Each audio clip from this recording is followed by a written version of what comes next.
আসসালামু আলাইকুম দর্শক বন্ধুরা, দূরের কাছে যে যেখান থেকে দেখছেন সবাইকে শুভেচ্ছা জানাচ্ছি।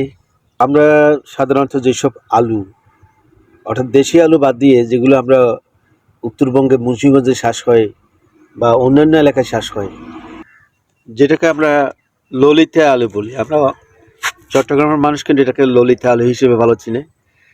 এই ললিতা আলু এভাবে যখন গাছ গজায়, তখন আমি আসলে আমাদের এলাকাতে এগুলো তেমন চাষ হয় না।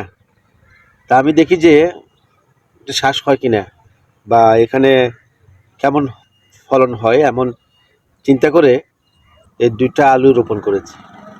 দেখুন আজকে সেই আলুগুলো, এই আলু দুটো মাশাআল্লাহ আপনারা দেখতে পাচ্ছেন যে এখন হ্যাঁ যতটুকু গাছ হয়েছে, আহ, আমার মনে হচ্ছে ভালো আলু পড়তে পারে। এগুলো এখনো 1 মাস হয় নাই।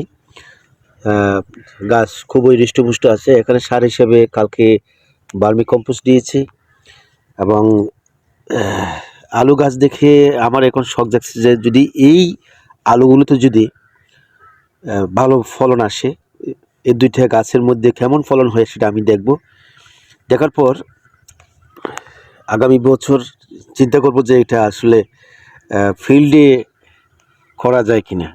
অনেকে হয়তো ইতিমধ্যে করেছেন, আমরা সেটার রেজাল্টও পাবো। আমাদের এলাকায় এখন এগুলো হচ্ছে।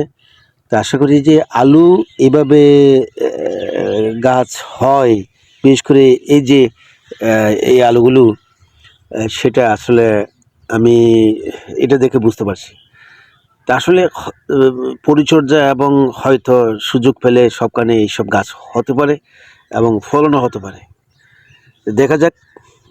আহ, শেষ পর্যন্ত অপেক্ষায় থাকবো। যখন আলুর ফলন আসবে তখন আবার আপনাদের সামনে চলে আসবো এই দুইটা গাছের ফলাফল নিয়ে।